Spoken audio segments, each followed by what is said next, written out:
I'm Alfred Iloreta. I'm a head and neck surgeon here at Mount Sinai. First, I'd like to thank Gail, Chris, Jill on the whole instructional technology team for asking me to come talk. It's definitely an honor, and we've collaborated on several projects that I'll talk about here briefly, and it's been a great learning experience for me working at Mount Sinai and working with the group. So I'll talk about some of my experience with immersive technology and medicine and what we've been doing. So first, I have no financial disclosures. I'm not involved with any of the companies that I talk about. Anything I talk about is FDA approved or approved by an institutional review board here at Mount Sinai. I do have some industry relationships that I'm disclosing here. Without the industry relationships that I have, we wouldn't be able to do a lot of the research and a lot of the work we do without them. So I'm very thankful for the collaboration that I have with these companies. So about me, I am a, let me make sure it's not the music's not playing. I'm a head and neck surgeon. I trained here at Mount Sinai for 5-6 years, and I went over to Philadelphia for fellowship. I'm an assistant professor. I do 90% clinical in terms of I operate most of the time, but I do a significant amount of research in my free time. A lot of it's dedicated to cancer outcomes, immersive technology, patient engagement, and other disruptive healthcare technologies such as AI. Stuff like that. And what I do, most people don't know. I mean, it's a very niche kind of surgery or area. Hopefully you won't ever have to encounter it. I do skull-based surgery for the most part. I work with a lot of neurosurgeons and a lot of the ENTs. And these are hard tumors to understand because they're very rare, and they occur in the skull base, which is the area essentially right here, okay? It's by the eyes, between the brain and the nose, by the optic nerves where the eyes sit, and it also involves the face quite a bit of time and also the jaw.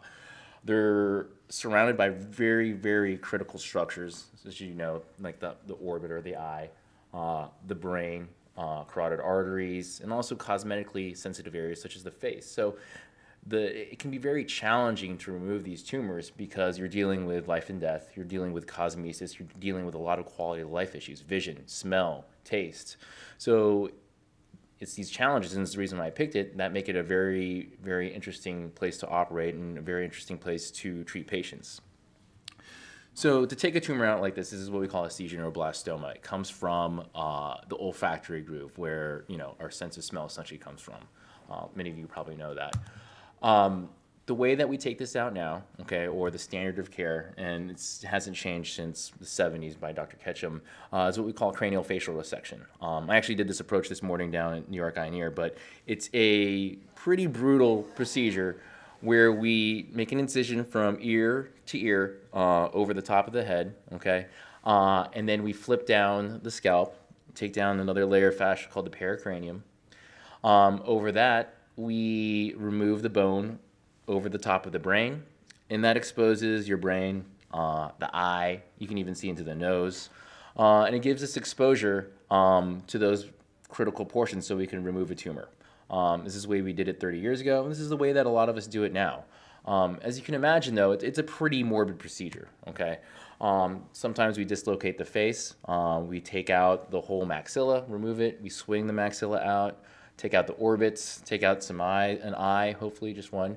You know, and this is a really, really morbid procedure. Unfortunately, it's the only way that we have had, at least, to take out these tumors until fairly recently in the last 5 to 10 years.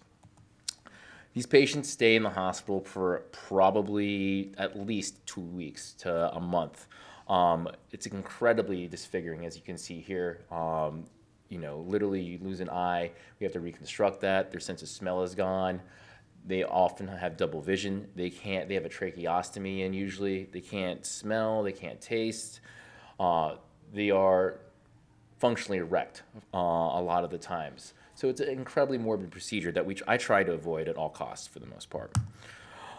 And it's changed, the paradigm has shifted in the past 10 years because of the advent of what we call the endoscope. This is something that I use 30 times a day, at least. It's essentially a telescope on a stick.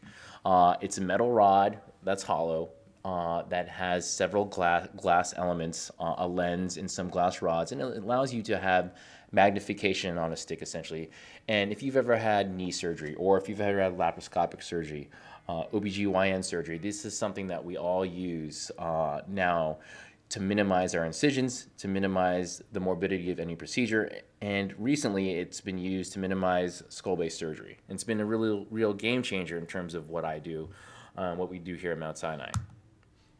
This is kind of a view that you typically would see with an endoscope. So this is inside the nose. This is a patient that has undergone surgery before. It has high magnification, illumination with light, as well as it's an angled scope. So that scope in general gives me a 70-degree angle of what we're looking at in respect to the angle of the scope. So it gives me the ability to look around little nooks and crannies, and this is one of the few tools that we use to visualize and see the tumors that we take out. This is kind of a depiction of how we use it in the operating room. We use it using natural orifice, such as the nose or the nares. I make incisions sometimes in the eye, sometimes you go through the mouth, sometimes you go through the scalp to stick a scope in to be able to visualize and resect a tumor. Okay, and this is kind of what you see typically during surgery. If I can figure out where that mouse is here. And this is kind of our typical surgery, a very typical case that we do in terms of removing a tumor, and this is the visualization that we get.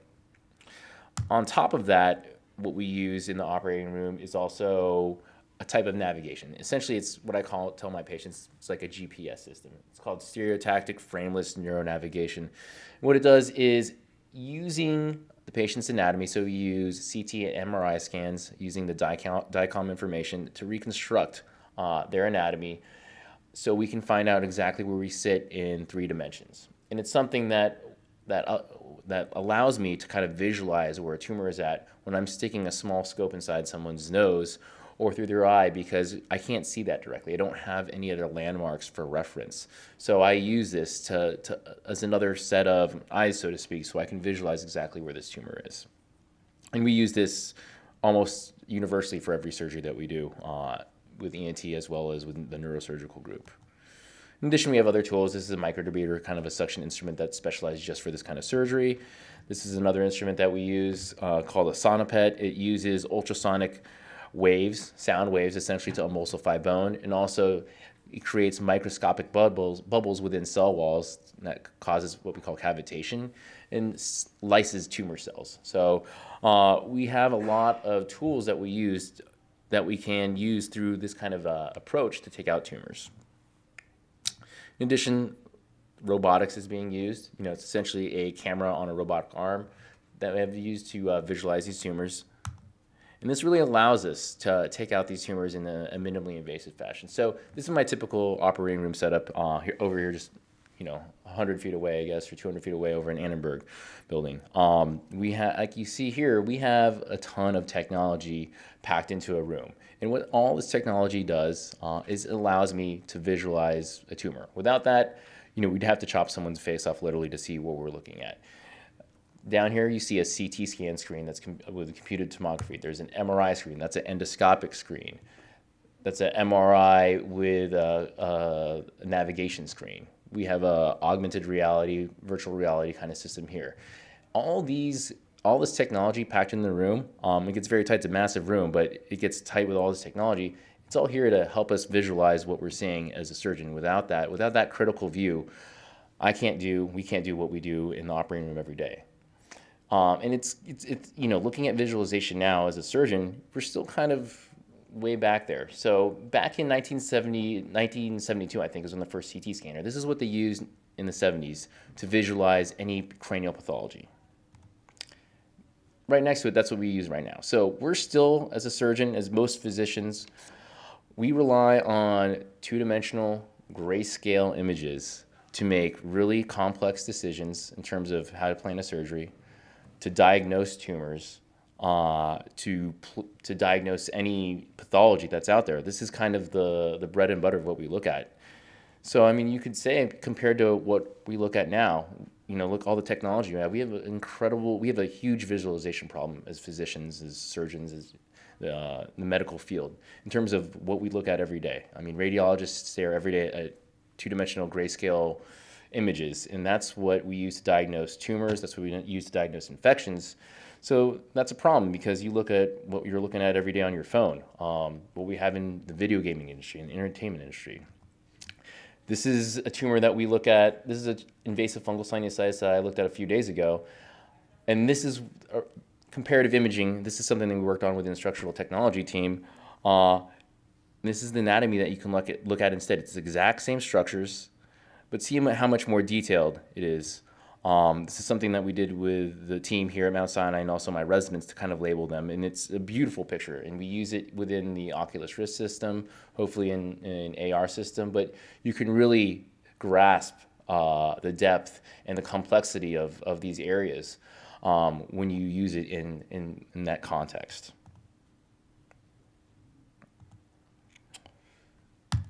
So, this is kind of the evolution of imaging right now. I mean, this is a plain film x-ray. We still use this every day for hand fractures. Even for skull-based things, people would take these. These are serial films, okay? And this is essentially where we're at right now. This is a computed tomography. MRI is also the same way. We use computers on top of magnets or radiation to visualize the facial structures, okay, or any structure in the body. The next evolution after this is volumetric imaging, and that's something that only a few of us even use. And this is taking those DICOM images or that digital information, creating a volume rendered picture, three-dimensional picture video to even see the pathology. And this is only being used in a very few centers like us right now. 3D printing is used, and we've tried this several times. Holly's here in the audience, and she knows very well that it's difficult to do. When I first started here, we were 3D printing like some of the tumors that we did. The prints were expensive. They would break all the time. They just, unfortunately, were not a viable way of planning surgeries and creating information that was usable for a surgeon or for a patient. So this is the next obvious evolution, and there's several startup companies out there that are working on digitizing the information that we get from a CT or MRI scanner and creating something usable. First one is what we use at Mount Sinai. This is from a surgical theater company based out of Ohio, initially from Israel, using flight simulator technology. And as you can see, that's on the left side, you see a little avatar. It's a resident flying around a tumor, flying around the patient's head. And, this is one of the first videos we had, our first times we kind of used this technology. And it was actually pretty amazing to be able to see this anatomy in such an intimate fashion. You're completely immersed. You're so, you're just right there with it. It's very immediate when you look at it. So we've been using this for about 2-3 years so far, and we've evolved what we've been using. This is another technology. This is based out of NYU, a company called Mediviz, started by a neurosurgeon and a radiology resident, actually. And this is, I think some of the group here has probably talked to them or will talk to them, but it's based off the Microsoft HoloLens, and essentially beautifully digitized information where they're creating the human anatomy, and you can explode it, you can interact with it. When you put it on your head, it's actually pretty incredible to have this kind of floating skeleton that you can use your voice to explode everything or shrink everything. This is one of our vice chairs using the technology, and this is George Wana, who's using it to kind of explore the head. It's very interactive, and it's kind of the next step in visualization that I think, at least in visualization for surgeons, med students, and residents. This is something that is very exciting, and I've dedicated a lot of my time to investing in terms of surgical planning, resident education, and for my treatment of my patients. So you all know what virtual reality is. It's using technology to augment reality, for example. The most common, obviously, is optically, using sound as well, orally, or use olfactory even. Augmented reality, on the other hand, is overlaying digital information over your world, and we have what a lot of people call mixed reality. That's a combination of both augmented and virtual reality. And all these things kind of mishmash once you get into it. Really, what I think a lot of people are coining now is immersive technology or extended reality. And this has exploded in the past few years because of the ubiquitization of technology. Facebook, Google, Sony, Microsoft have all invested a significant amount of money, and as you can see, all of this is logarithmically exploding in terms of its ubiquitization and usage throughout the entertainment industry. So it's something that naturally medicine is going to involve, and I've been involved significantly with a lot of research and a lot of companies using that. So just to back up, like, how do we augment reality? How do you create this image? I think it's important to know so you kind of understand how you can create it in your own context. So it takes two things really to create this in a very simple fashion. So you need a medium to view the world. Some people talk about the Microsoft HoloLens. There's Magic Leap, which are essentially lenses or something that you look out at your world with. The most simple one that we've all used is an iPhone or a smartphone. If you've used Snapchat, you've used augmented reality. Retinal projectors even. On top of that, you need a SLAM algorithm. Okay, so SLAM stands for simultaneous localization and mapping. So to put it simply, you need a technology that will locate where you sit in space, your head sits in space, and then you also need to be able to map your environment to be able to augment over it. So they do this using gyroscopes, they use it using laser cameras or mesh grids or multiple cameras to overlay a mesh or figure out where you're at in space and figure out where the surfaces in space rely on you. So how do you use this in healthcare? I'll go in there in a little bit. How do I use this right now? What are the companies doing that I work with? A lot of it is surgical simulation, planning. We work with several companies for resident teaching. Telemedicine is someone that there are some companies that are working with, as well as therapeutic interventions. Patients with strokes, patients with chronic pain, patients with depression, patients that are blind, patients that are paralyzed. There are all multiple startups there working with patients to engage them, to help them using virtual reality or augmented reality, rehabilitation, and patient engagement. So as a skull-based surgeon, I'm kind of set up to use this because I don't directly look at anything for the most part now. I either use a microscope, an endoscope, or sometimes an exoscope to look at my surgical world. So I have a medium to look at. On top of that, I do have a SLAM algorithm. So I have a GPS system that tells me where I am in space and time and can localize where we're at. And the environment's already mapped out with the CT scans that we have. So using augmented reality in surgery for us, for our group, was a natural kind of step. And it was just serendipitous that this technology came about and we're taking advantage of it now. So how does a surgeon use it?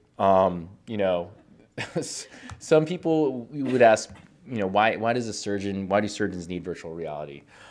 We do surgery quite fine. We did it for a while without any of this stuff. So what's the use? It's expensive. It takes a lot of time. Takes a lot of space.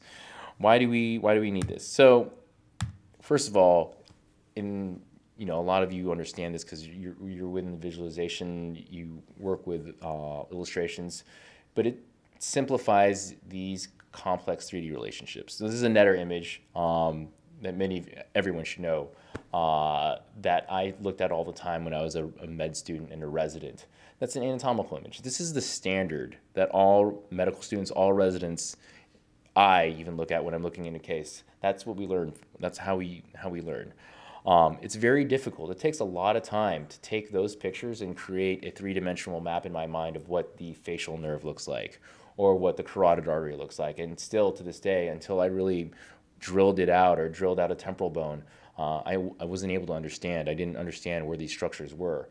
And it's one of the biggest struggles, especially in the head and neck, because it's very dense anatomy and everything looks the same. If you look at that picture, brought my residents there, they probably couldn't tell you exactly what was a nerve, what was a vein, what was a tendon, because it all looks the same, especially even in the operating room. So it's very difficult to both take those anatomical images, that flat 2D color image, and recreate what's going on. And I mean, this is still the standard of care, like I said, in all medical schools. This is at UNC last year. They use cadavers and they use Netter images up to learn about the anatomy. And if you think about it, we're still using pictures that were used, 40, 50 years ago when my dad was training as a medical student, as well as a cadaver to learn the anatomy of modern day surgeons, modern day physicians, scientists, or whatnot. And right now we have a phone that can do amazing things, and we're not taking advantage of any of that technology from a learning aspect. So I think that's kind of unfortunate. Again, this is the picture that we use. I don't have to show it again, but this is just an example of what we're doing and what can be done in terms of creating a learning environment, gamifying it, making it interesting, making them engaged in terms of learning for residents and med students. So we've actually looked at that as a group. This is a study that we did, I think, 2 years ago, using some advanced imaging. And we hypothesized that, we took, I think, 100 medical students. Some had VR, some had traditional learning using pictures or whatnot. And we compared the two groups. We used pre and post tests. We used some psychometric scales. And we hypothesized that there'd be differences in cognitive load and in motivation. And this is the model that we used. And we measured their cognitive load using a scale called the NASA TLX, and we did see a reduction in cognitive load, as well as enhanced motivation in some aspects. The pre and post tests were pretty similar. I fault this to a design issue with how I designed the test, but we've thus far made another generation of that testing that I think has shown a significant improvement with that model that you saw before. So we haven't published the results, and we're all still talking about it. But this is kind of what the future is. And we're not the only ones doing this. There are other groups that are looking at virtual reality or augmented reality in these complex, to recreate some of these complex anatomical relationships. And especially in the head and neck, I can see the value because it is very hard to figure out where the trigeminal nerve goes and its relationship to the rest of the structures. I mean, I still have I have a skull in my office that I look at when we go to surgery, because I still need to stare at that, even though I have CT, MRI images. As much operating as I do, we do, 500 cases a year. I still have a skull that I look at, not infrequently, to kind of gauge and remember what that 3D anatomy looks like, to engage with it. Here are results from it. And, another thing, like I said, this just builds on that to augment resident fellow teaching. So again, this is what we use to plan complex sinus surgery. A sinus surgery is a surgery that's done probably 200,000 times a year by almost any ENT. To do a sinus surgery, you have to look at approximately 300 images, probably more, to plan out your surgery. Okay, you look at images in the XYZ plane, the coronal, sagittal, and axial planes in black and white to plan out your sinus surgery. The sinuses are very hard to operate in because they're completely different for every individual. They're pneumatized in different ways, and you have to figure out where that labyrinth is so you can operate successfully. So that's probably the biggest challenge, is figuring out where the sinuses are as a resident.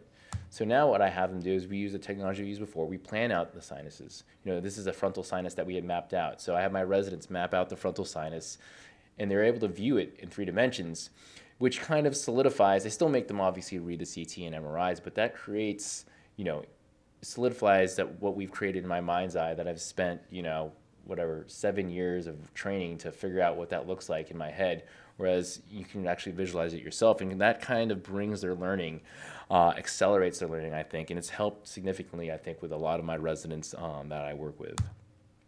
We use it quite frequently to minimize our surgical approach. This is that yellow thing is a big tumor. So, that tumor can be approached in multiple ways. We can go through the skin, we can drop down the head, I can go behind the ear, we can, go through the cheek, or we can go just through the nose in a minimally invasive fashion. Typically, we would look at CT scans, MRIs, talk about it for a while, get into the operating room and start trying to see if we can get in there. If we don't, we have to go to plan B. If that doesn't work, we go to plan C. That can be stressful, and that can take a lot of time. Now what we do is we practice this and mental model it before we go to the operating room, typically the day before, sometime before, and see if this approach is feasible. So I'm mimicking what we call a Denker's procedure by moving the maxilla and the medial maxilla to see if I can get enough exposure to remove this tumor in a successful fashion. And what this has helped me do is at least I gain a mental model of what's going on. I can plan what we're doing in the operating room. I already have a plan in mind, and a plan B and a plan C based on this imaging, and it gets us more prepared. Surgeries are a little bit more efficient. We kind of know what we're getting into. And I've already, once we're into the tumor, we're in the case, we've already seen what this looks like, so there's no surprises. And I can anticipate, there's a internal maxillary artery right behind that, or the temporalis muscle is going to be right behind there. And because a lot of these tumors aren't, that's not a common tumor. Most people don't see that. Most people don't approach that. And we can visualize uncommon things, and we can do that multiple times. This is another use of it. So you can visualize through structures. This is a juvenile nasopharyngeal angiofibroma, a tumor that you only see in young males, made of blood vessels. Super bloody tumor.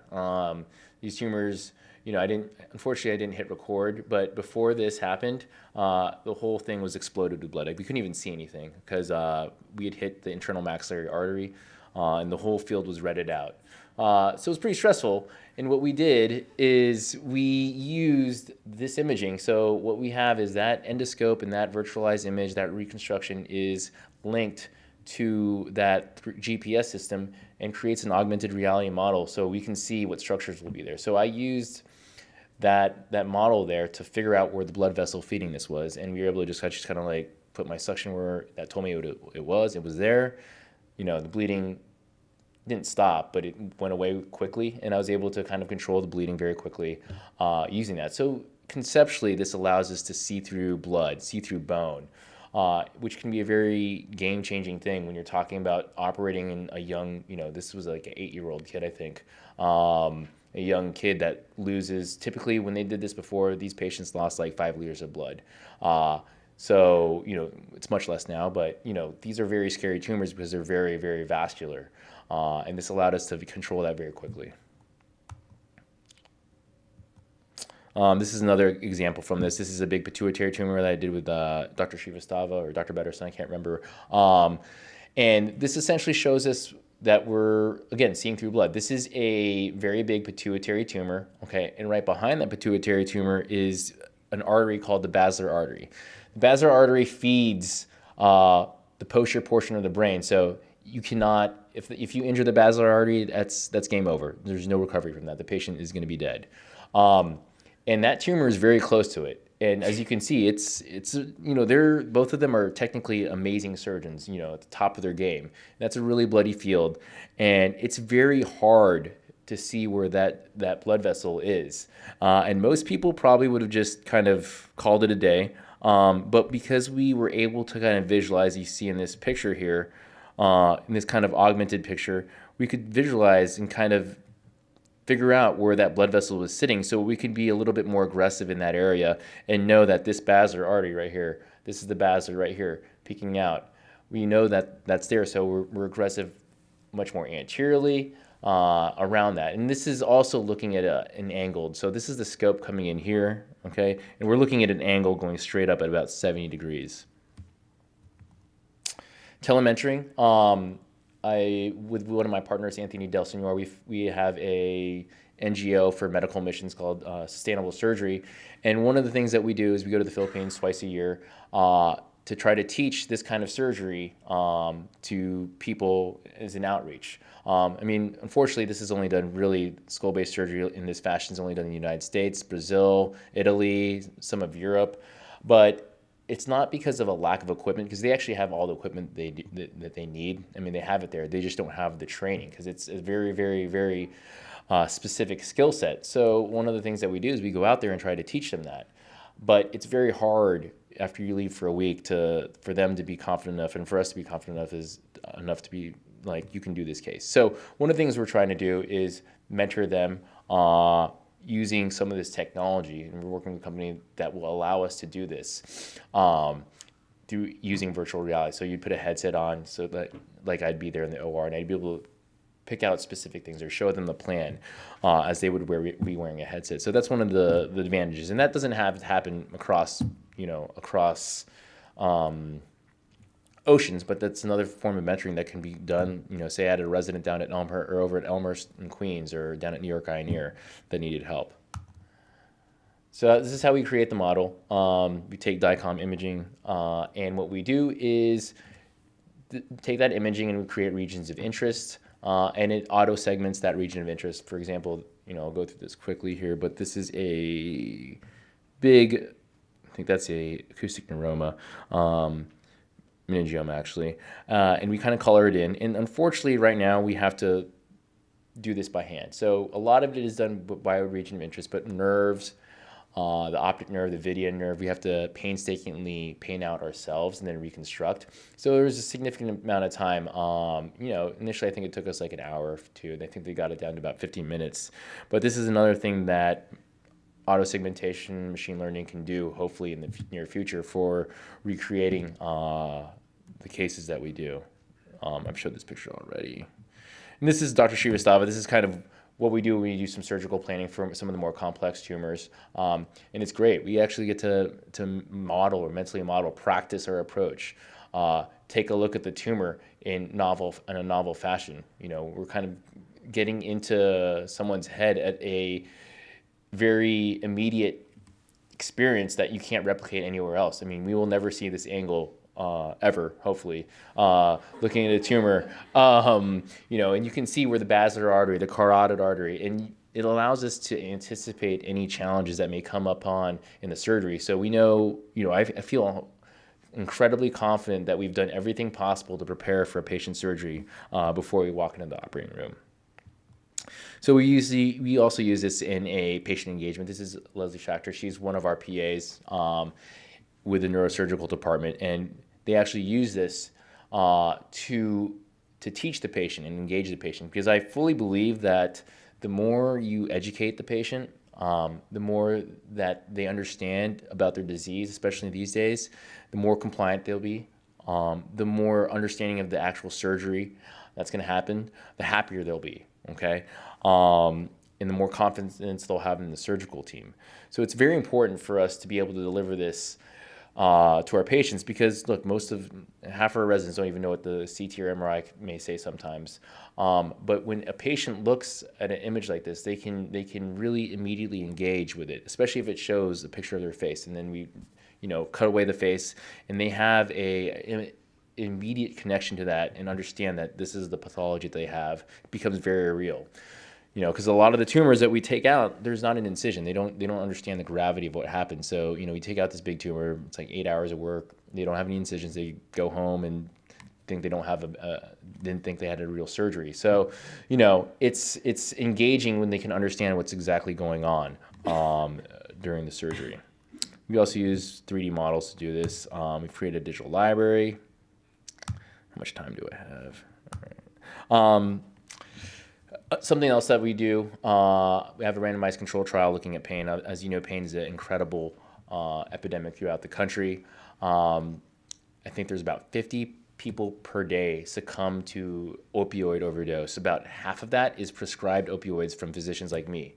The rest of it is heroin, but a lot of it is on us in terms of what's going on in the country. So looking at other modalities for pain control is something that I'm looking at right now. This is not a new concept by any means.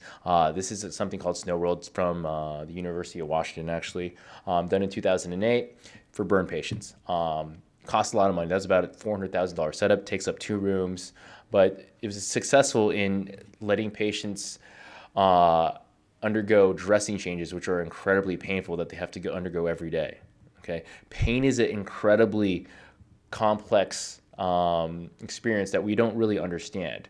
As physicians, we know that pain is modulated by a variety of things. So your prior experience of pain, memories of pain, your anxiety level at that time of day, the hormones that are running through your body, if you've had caffeine, if you're asleep or not, or if you had a good night's sleep, those will all affect your experience or your perception of pain. And that makes it difficult to treat pain, but it also offers a target or a therapeutic target for us to modulate pain. So there's a lot of work being done in this area. On the left, you have a functional MRI. The picture up top is a natural study they did. They put someone in a functional MRI and they shocked them with an electric shock. And what you see is that bright yellow, that's the somatosensory cortex. That's your sensation area. Down below, you see that blue, that's the frontal cortex, the prefrontal cortex. That's the brake for pain. And if you think about it, the way to really simplify it, because there are like 5 different theories on this, is attention is a finite resource within our bodies. So, you have a very finite resource of attention. And what virtual reality can do, or immersive technology can do, it can divert that resource, that limited resource, towards something else and away from the pain. So we see that more immersive you get, if you add olfactory, or if you add sensation, haptics, if you add sound, it's more effective. The more active you make it. So if you give them something to shoot, for example, it's more effective. And this is actually an effect that can be learned. So it's not only during the procedure, because I use it in a procedural context, but it's something that can treat chronic pain, and they can kind of learn to kind of not feel pain, or engage the brakes, so to speak, for pain. This is what I do in my clinic. This is a company called Juno VR. It's called Space Burgers. Really simple. You shoot stuff out of the sky while I do a procedure on you with a Bluetooth handset. That's an Oculus Go that they're using. So in this study, we measured several biometric factors: heart rate variability, sweat conductance. We also measured psychometrics such as a SUD scale or an anxiety scale. And so far, I think we've recruited about 100 patients. It's been very successful so far. I've expanded this into plastic surgery for wide awake hand surgery. We also use it in pediatrics, where it's incredibly useful. The little kids that we put it on when we try to take stuff out of their ear, before I would have to literally wrap them up like a little mummy, and then take out the Lego or the little necklace beads out of their ear.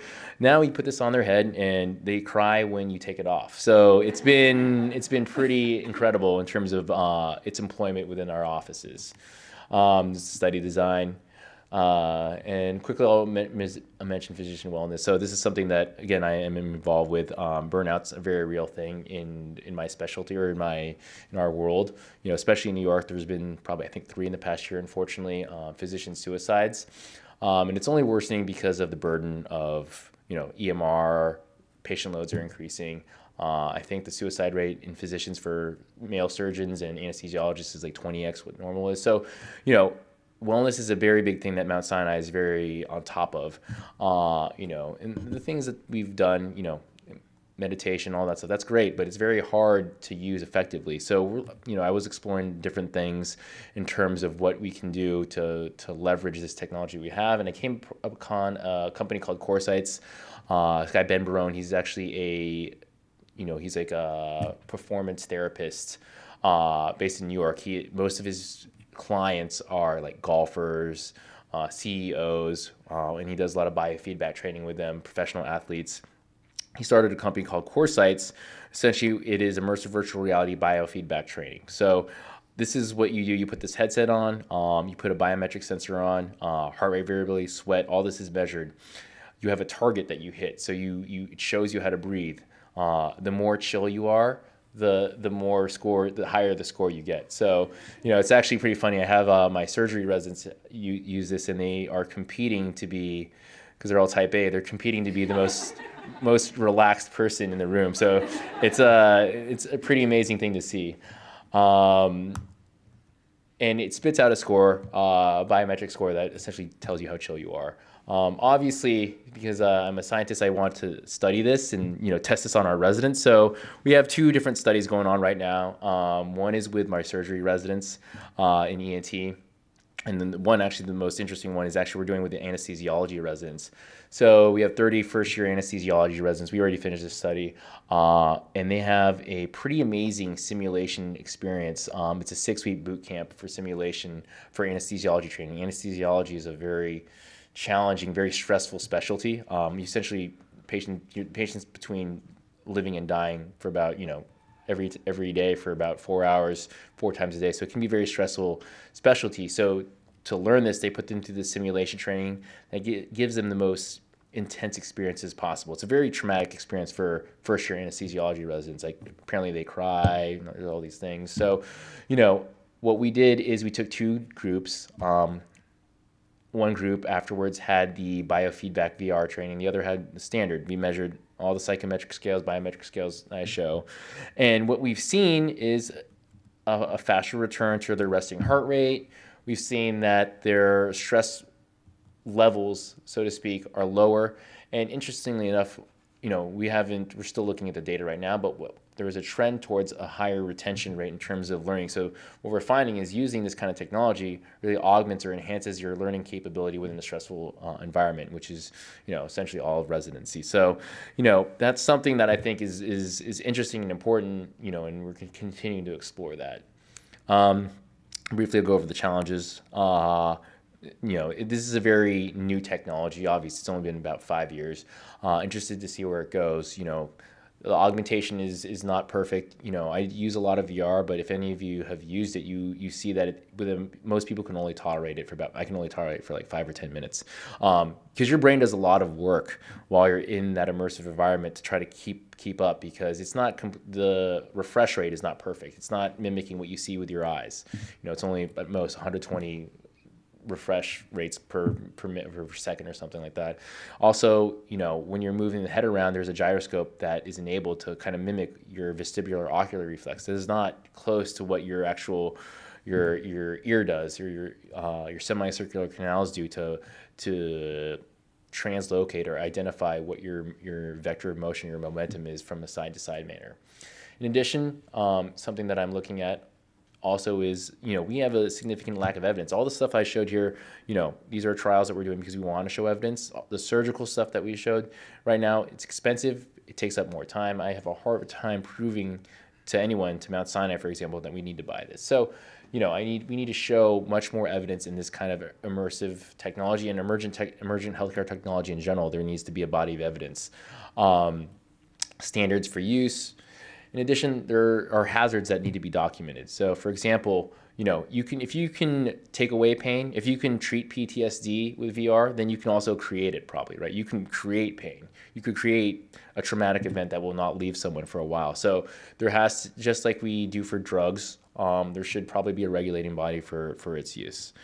It's kind of the future. I showed that before. Something that I'm interested in trying to work with is biometrics, measuring this. So I'm a big surfer. I was watching this video probably about a year ago. The Red Bull Performance Academy Human Performance Lab is actually, I think Sinai's involved with it, but this is something that they're doing. And it's pretty cool. So there's this surfer. What they do is they put on eye tracking goggles. He still looks cool with that on his head, but they use eye tracking goggles to visualize where these pro surfers are looking on a wave. Because, when I'm surfing, I'm just looking at my feet to hope I'm still on the board. But these guys are looking, far out there, and anticipating where that wave's breaking, looking behind them, where the wave's going to be, where the the sweet spot's going to be. So it's pretty interesting. In addition to that, they're looking at other biometrics. So this is the same video. It's still good.